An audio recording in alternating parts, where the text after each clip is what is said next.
দেখা যাচ্ছে না এটা হলো বিভাগ তাই না? জি বিভাগ অর্থাৎ হলো 5 ভোল্ট। 5 ভোল্ট ফাস্ট চার্জিংয়ের ক্ষেত্রে এটা 9 ভোল্ট হতে 9 দিতে পারে 12 ভোল্ট হতে পারে 24 ভোল্ট হতে পারে। তো এরকম ভোল্টেজ যখন আপনারা চার্জ দিবেন না তখন দেখবেন ফাস্ট চার্জিং যে অ্যাম্পিয়ার মিটারগুলো আছে দেখবেন যে ভোল্টেজ বেড়ে যাচ্ছে আস্তে আস্তে।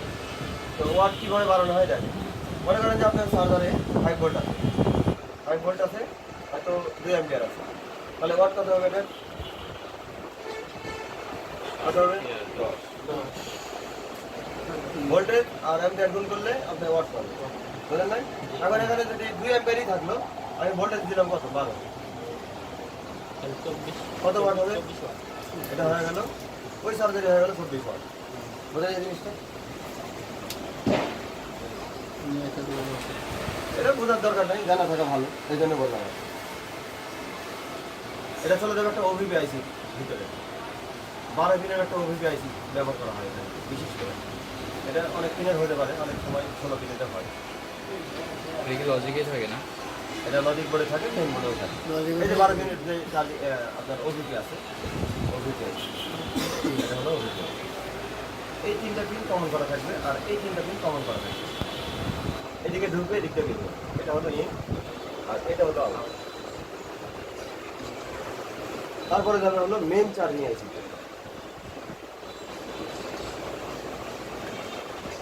এটা হলো সেই ভিবাসি বাস ইন।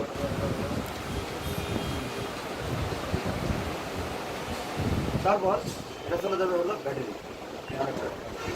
এটা মনে করেন একটা ব্যাটারি কানেক্টর। এটা হলো বিএসআই লাইন, বিএসআই লাইন এখন বুঝে নিয়ে পরে বুঝে আর এটা হলো পজিটিভ অর্থাৎ ভিভাস। এটা হলো ভিভাস। তারপরে এই ভিভারটা এখানে ইনপুট হওয়ার পর এদিক দিয়ে ভিপিএস বের হবে। এটা ধরেন যে ভিপিএস লাইন, এই ভিপিএস লাইনের সাথে একটা কয়েল সংযুক্ত করা হয়, যেটাকে বলা হয় ভিপিএস কয়েল। এটা হলো ভিপিএস কয়েল, ভিপিএস কয়েল, ঠিক আছে?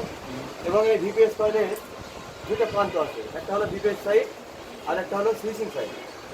এই সাইডের নাম হলো সুইচিং, SW লেখা থাকতে পারে, LX লেখা থাকতে পারে। এবং এই সুইচিং প্রান্তের সাথে একটা ক্যাপাসিটর সংযুক্ত থাকে। এই ক্যাপাসিটরের নাম হলো বুট ক্যাপ, সংক্ষেপে লেখা আছে ক্যাপ, মানে ক্যাপাসিটর। ক্যাপাসিটরের দুটো প্রান্ত আছে, এই প্রান্তের নাম হলো সুইচিং প্রান্ত। কার? কয়েলের। ক্যাপাসিটর থাকবে কয়েলের সুইচিং প্রান্তের সাথে এক প্রান্ত, আর এক প্রান্ত থাকবে হলো আইসির সাথে। আইসি যে প্রান্তের সাথে থাকবে এই প্রান্তের নাম হলো বিটিএসটি, বিটিএসটি বুস্টার স্ট্র্যাপ। তো এর ভিতরে যে মসফেট আছে সুইচিং করে, এই সুইচিংটা হলো ফ্রিকোয়েন্সি আকারে আইসির মধ্যে ঢুকবে, ঢোকার পরে এখানে সুইচিং করে ভোল্টেজটা বুস্ট করে ব্যাটারিকে চার্জ করাই দিবে। এই হলো ব্যাপার। এই কয়েলটা যদি না থাকে তো ফেক চার্জ হবে, এই মানে সরি এই ক্যাপাসিটরটা। আবার এই কয়েলটা না থাকলেও ফেক চার্জ হবে। আইসির সমস্যা হলেও ফেক চার্জ হবে। আমার কথা হলো ফেক চার্জ বলতে এটা হলো ভিপেজ। ভিপেজ এখানে কি থাকবে? লোড থাকবে, লোড লোড মানে পুরো লোড থাকবে এই ভিপিএসের উপরে। এই হলো ব্যাপার, মানে এটা দিয়ে হলো পুরো মাদারবোর্ডে ডিস্ট্রিবিউট করবে এবং পাওয়ার আইসি অমুক তমুক সব কিছু এটা দিয়ে চলবে। এই হলো ব্যাপার।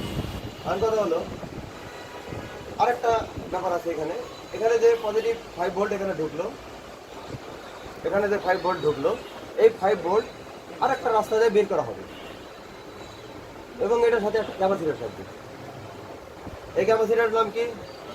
পিএমআইডি, পিএমআইডি ক্যাপাসিটর। এখানে কত থাকবে? 5 ভোল্ট। এই ক্যাপাসিটরের মাথায় আপনি যখন ভোল্টেজ পরিমাপ করবেন 5 ভোল্টই পাবেন।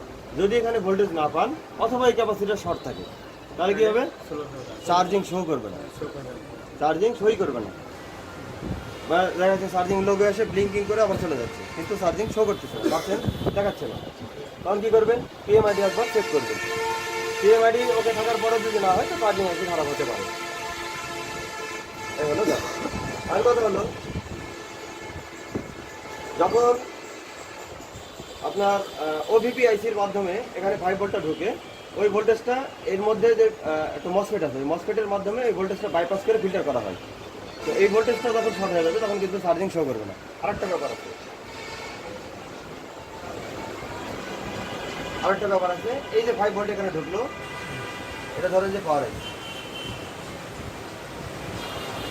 এটা পাওয়ার আইসি। এখানে ভিসিডিটি নামে একটা লাইন আছে, ভিসিডিটি ভোল্টেজ চার্জিং ডিটেকশন ট্রিগার।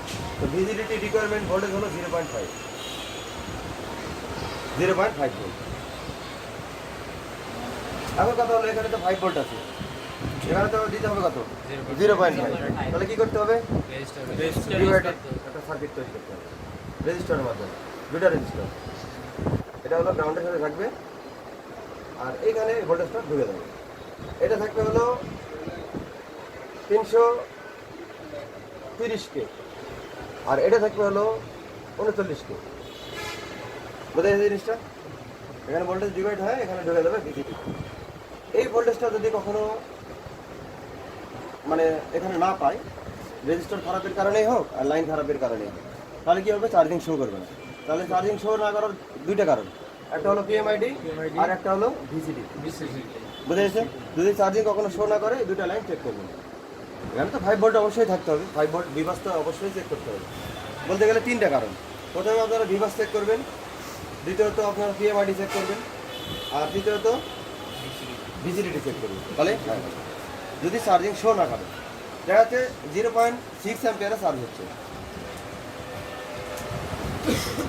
এটা তো চার্জ হইব না, শো করব না, তাই না? চার্জিং সই করবে না। যদি ভিসিডিটি লাইনে ভোল্টেজ না ঢুকে তো চার্জিং সই করবে না। যদি কখনো এই 5 ভোল্ট এই চার্জিং আইসির ভিতরে না পায়, দেখা যাচ্ছে ওবিপি আইসি খারাপ হতে পারে, চার্জিং পোর্ট খারাপ হতে পারে, লাইন খারাপ হতে পারে, সেক্ষেত্রেও চার্জিং শো করবে না। আবার পিএমআইডিতেও যদি ভোল্টেজ না পায়, দেখা যাচ্ছে ক্যাপাসিটার শর্ট হয়ে গেছে, নেগেটিভে থাকে, তাহলে তো এখানে আর ভোল্টেজ ঢুকতে পারবে না, তাই না? তো সেক্ষেত্রেও কিন্তু চার্জিং শো করবে না। তো চার্জিং শো না করার তিনটে কারণ, ভিসিডিটি, ভিভাস আর হলো পিএমআইডি।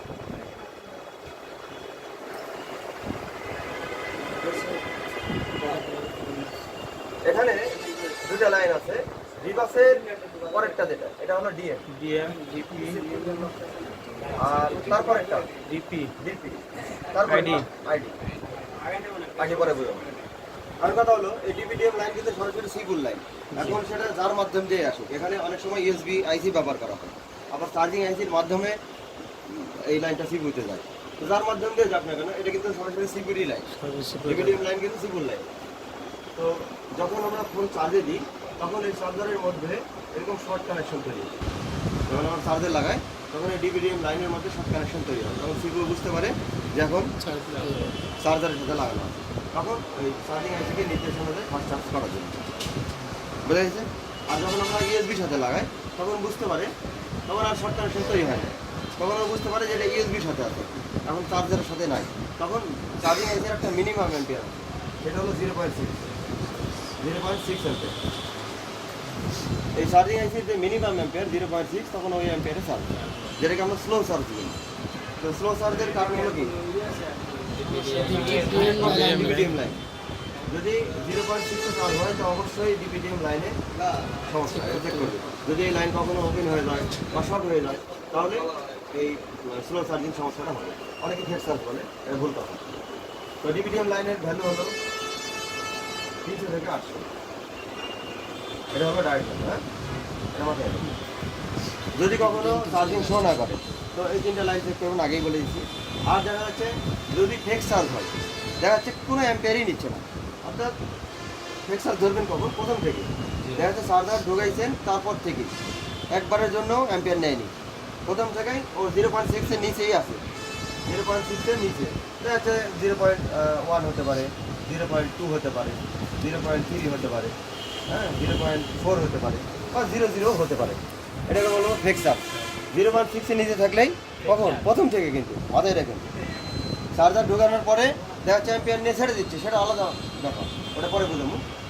কিন্তু প্রথম থেকেই অ্যাম্পিয়ারটা 0.6 এর নিচে থাকে অথবা 0.0 থাকে, তাহলে এটাকে বলবেন কি ফেক চার্জ। ফেক চার্জ কোথা থেকে হয়,